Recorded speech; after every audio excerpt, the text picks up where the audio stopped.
This is Blazers All Access, an inside look at UAB athletics. Presented by Pepsi, a Southern original, and Viva Health, part of the UAB health system. Here's the voice of the Blazers, David Crane.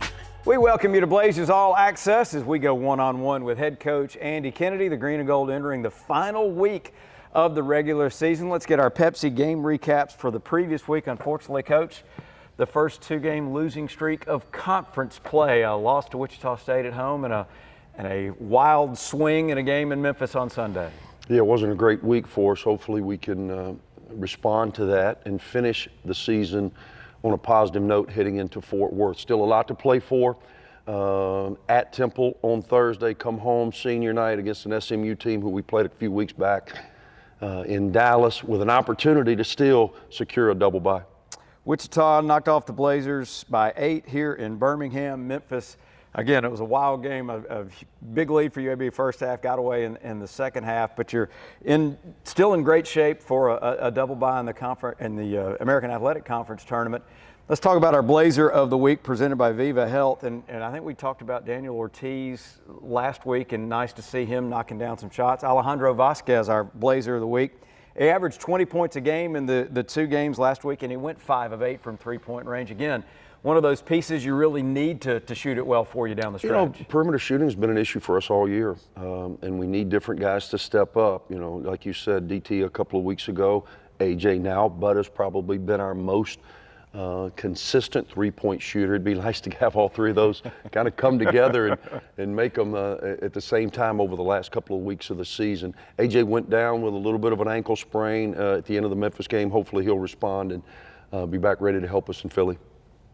My name is George Pugh, and I've been with Legacy for over 28 years. Legacy has been just an outstanding place, not only just for me, but it's been an outstanding credit union for myself, my family. There's not a better place, there's not a better bank. And I'll bank with many, many banks. And by far, Legacy is the best. Craft your legacy. Let's get what's next up for the Blazers, brought to you by Legacy Credit Union. Mentioned it already. First up, Temple on Thursday in Philadelphia. The Owls 11-18 overall, 4-12 in Conference USA, but stop me if you've heard this before. 12 of their losses are by single digits or in overtime. Their record is a little deceiving, isn't it? Well, they're certainly a capable team. They'd won 3 straight prior to their last game, and they lost a close game to Tulsa. At this point in the season, it doesn't really matter who you play. We need to stack wins if we want to have an opportunity to go into Fort Worth with momentum. 6 o'clock tip from Philly on Thursday. ESPN2 will televise. Pregame on radio will start at 5:30. It's a world of possibilities. If you go for a night out with friends, if you can keep an eye on your money along the way, if you know you have overdraft protection with no fee transfers from savings, when you get a low balance alert, it's easier to say yes to fun. If that sounds good, try Regions Life Banking. Stay ready for the if in life. Regions Bank embrace the if in life. First order of business is Temple on Thursday, but Coach, the regular season closes Sunday at home. I guess the good news about the quick turnaround, you're playing an SMU team that you're somewhat familiar with. Yeah, those Thursday, Sunday turns, especially when you have travel involved, are pretty tight. But for us, it's what it is at this stage of the season. If we can go on the road, and we've had success on the road in league play, if we can go on the road and play good basketball, consistent basketball for 40 minutes and somehow, some way come out there with a win, then we come home and Sunday's got huge ramifications as it relates to conference tournament seeding.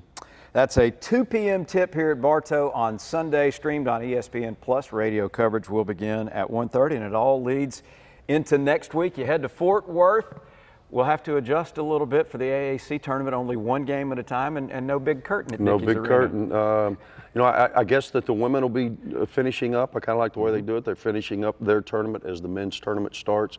We know we're not playing Wednesday. It's still in question whether or not we play Thursday or Friday. Again, I'm not quite as dumb as I look. I realize winning 3 in a row is probably more probable than 4 in a row, but we'll take them however they come. Coach, best of luck this week in the regular season finale, and best of luck next week in Fort Worth. It's been fun. Great. Thank you, David. For all of us at the Blazers Sports Network, we appreciate you being with us all season long. For head coach Andy Kennedy, I'm David Crane. Thanks for tuning in. We'll see you next time on Blazers All Access. This is Blazers All Access, an inside look at UAB athletics. Presented by Pepsi, a Southern original, and Viva Health, part of the UAB health system.